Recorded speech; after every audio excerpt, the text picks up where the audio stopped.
연세 사업자니까 세금 낼 거 없다고요. 그렇게 생각하고 계시다면 5월에 날아오는 종합소득세 고지서 보고 깜짝 놀라실 수 있습니다. 면세라는 건 부가가치세 납부만 면제된다는 뜻이지 소득세까지 면제되는 게 절대 아닙니다. 이 개념을 혼동해서 신고를 안 하셨다가 수십만 원 가산세를 맞으시는 분이 매년 정말 많습니다. 특히 매년 2월 10일까지 해야 하는 사업장려낭 신고를 놓치면 5월 종합소득세에서 가산세 폭탄이 터집니다. 지금이 바로 5월 종합소득세 신고 시즌입니다. 아직 늦지 않았으니까요. 면세 사업자가 반드시 알아야 할 신고, 흐름과 가산세 방어 전략, 그리고 실전 절세 방법까지 오늘 영상 하나로 깔끔하게 정리해드리겠습니다.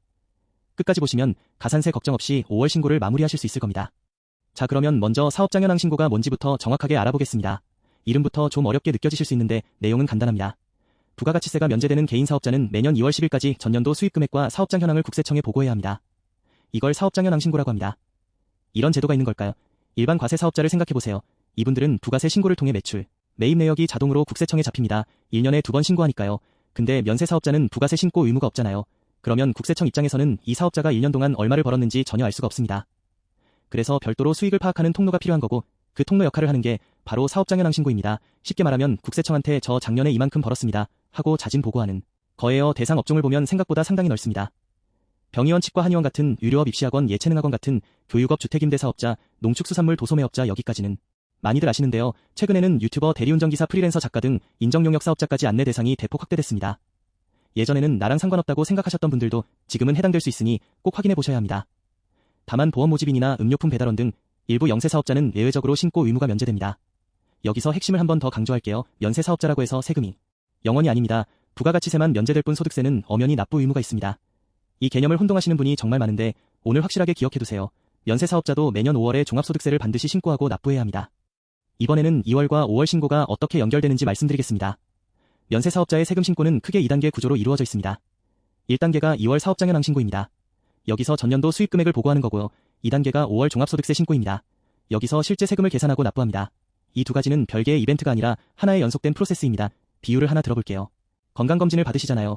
2월 신고는 피검사 체열하는 단계고 5월 신고는 검사 결과 받고 치료비 내는 단계입니다. 체열을 안 했는데 결과가 나올 수가 없잖아요. 마찬가지로 2월 신고가 빠지면 5월 신고 전체가 흔들립니다. 구체적으로 어떻게 연결되냐면요. 국세청은 2월에 접수된 데이터를 바탕으로 5월에 모두 채운 맞춤형 안내를 보내줍니다. 쉽게 말해서 당신은 이만큼 벌었으니 세금이 대략 이 정도 나옵니다 하고 미리 계산해서 알려주는 서비스인 거죠. 이게 있으면 신고가 엄청 간편해집니다. 숫자 확인하고 제출 버튼만 누르면 되니까요. 근데 2월 신고를 안 하면요. 이 안내를 받을 수가 없습니다. 국세청 입장에서는 이 사업자가 얼마를 벌었는지 모르니까 안내해줄 수가 없는 거예요. 결국 간편 신고 서비스 이용이 불가능해지고 복잡한 일반 신고를 직접 해야 합니다. 일반 신고는 항목도 많고 계산도 복잡해서 세무 지식이 없으시면 세무사를 써야 하고 그러면 비용이 또 발생하는 거죠. 보통 간단한 신고 대행비가 20만 원에서 50만 원 정도 하거든요. 2월에 신고 한 번만 했으면 이 비용을 안 냈을 수도 있었던 겁니다. 그리고 여기서 꼭 기억하셔야 할 게 있습니다. 매출이 0원이라도 반드시 신고해야 합니다. 작년에 사업을 쉬었어도 사업자 등록이 살아있는 한 신고 의무는 계속됩니다. 실적이 없다고 신고 의무까지 사라지는 건 아닙니다. 0원이라도 신고해야 가산세를 피할 수 있습니다. 실제로 폐업 신고를 깜빡하고 사업자 등록이 살아있는 상태로 방치했다가 몇 년 뒤에 미신고, 가산세 통지를 받으시는 분도 계십니다. 사업을 더 이상 안 하신다면 폐업 신고를 확실히 처리하시는 게 좋습니다. 자, 그러면 신고를 안 하면 실제로 어떤 불이익이 생기는지 볼까요? 돈으로 딱 얼마나 손해인지 구체적으로 계산해 보겠습니다. 가산세는 크게 두 종류로 나뉩니다. 첫 번째 사업장려낭 신고 불성실 가산세입니다. 이건 유료업, 수의업, 약사업 등 전문직 면세 사업자가 대상입니다. 사업장려낭 신고를 하지 않거나 수입금액을 적게 신고하면 누락된 수입금액의 0.5%가 종합소득세 결정세액에 추가 부과됩니다. 0.5%면 적어 보이죠. 하지만 수입 규모로 계산하면 꽤 큰 금액입니다. 사례를 하나 들어볼게요. 연 수입금액 1억 원인 위원 원장이 2월 신고를 통째로 누락했다면 1억 원 곱하기 0.5% 50만 원이 가산세로 붙는 겁니다. 세금도 아니고 순수하게 페널티로 50만 원을 내야 한다는 뜻이에요. 수입이 2억이면 100만 원, 3억이면 150만 원입니다. 수입이 클수록 가산세도 비례해서 커지는 구조예요.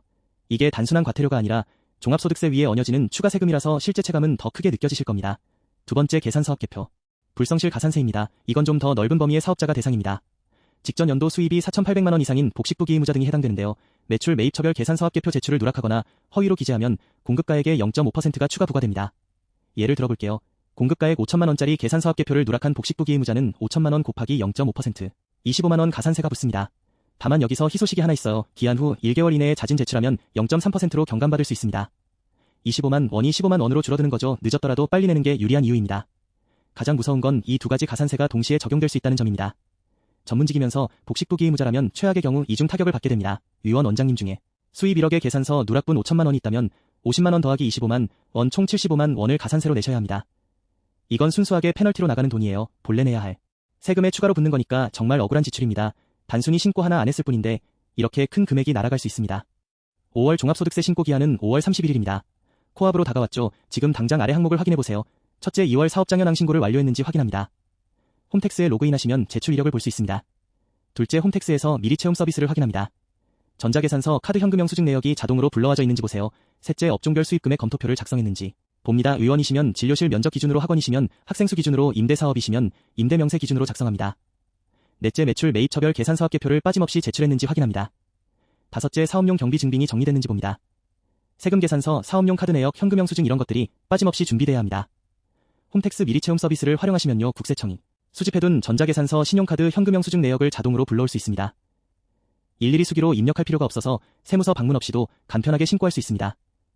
특히 손택스 모바일 앱을 쓰시면 스마트폰에서도 바로 할 수 있으니까 출퇴근 시간에도 간편하게 처리 가능합니다. 꼭 활용해보세요. 그리고 무실적 사업자분들께 더 쉬운 방법을 알려드리겠습니다. 1544-9944로 전화하세요. ARS 안내에 따라 사업자 등록번호만 입력하면 영원 무실적 신고를 단 1분 만에 끝낼 수 있습니다.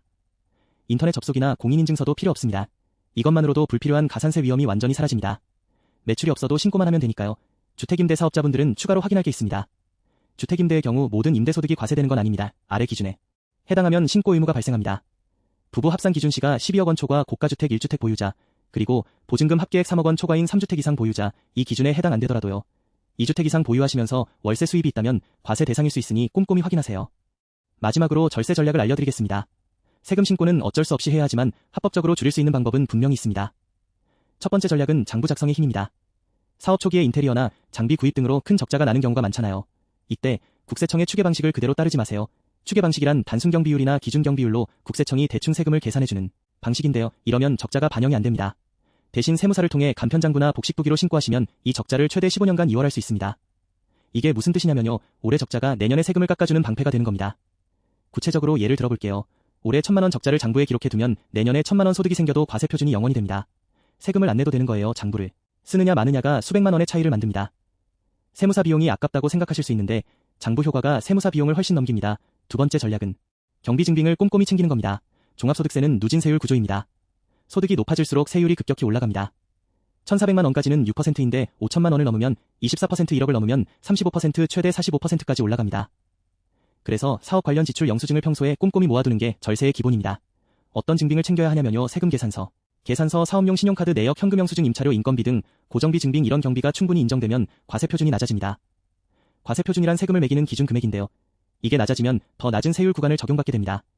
예를 들어 과세표준이 5,100만 원이면 세율이 24%인데 경비를 200만 원만 더 인정받아서 4,900만 원으로 내리면 세율이 15%로 떨어집니다. 세율 구간이 바뀌는 경계에서는 증빙 하나가 수십만 원 차이를 만들 수 있습니다.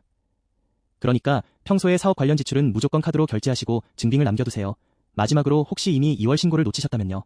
포기하지 마시고 기한 후 신고를 최대한 빨리 하세요. 계산서합계표의 경우 기한 후 1개월 이내 자진 제출하면 가산세가 0.5%에서 0.3%로 경감됩니다. 10만 원이라도 줄일 수 있으니까요. 늦었더라도 안 하는 것보다는 훨씬 낫습니다. 하루라도 빨리 제출하는 게 유리합니다. 그리고 사업장현황 신고 자체도 기한 후라도 가능한 빨리 제출해두세요. 5월 종합소득세 신고할 때 국세청 시스템에 자료가 올라가 있어야 그나마 신고 과정이 수월해집니다. 자, 오늘 내용을 정리하겠습니다. 첫째, 면세는 세금 면제가 아닙니다. 부가세만 면제일 뿐 소득세는 반드시 신고하고 납부해야 합니다. 둘째, 2월 사업장현황 신고를 놓치면 5월 간편신고, 불가의 가산세 위험까지 동시에 옵니다. 셋째, 매출 0원이라도 신고는 필수입니다. ARS 전화 1분이면 끝나니까요. 넷째, 장부 작성과 경비 증빙이 가장 확실한 절세 방어막입니다. 5월 31일까지 아직 시간이 있습니다. 오늘이라도 홈택스에 접속해서 내 신고 현황을 확인해보세요. 이 영상이 도움이 되셨다면 구독과 좋아요 한 번씩 부탁드립니다. 다음에도 이런 실전 절세 정보로 찾아뵙겠습니다. 궁금하신 점은 댓글로 남겨주시면 다음 영상에서 다뤄보도록 하겠습니다. 감사합니다.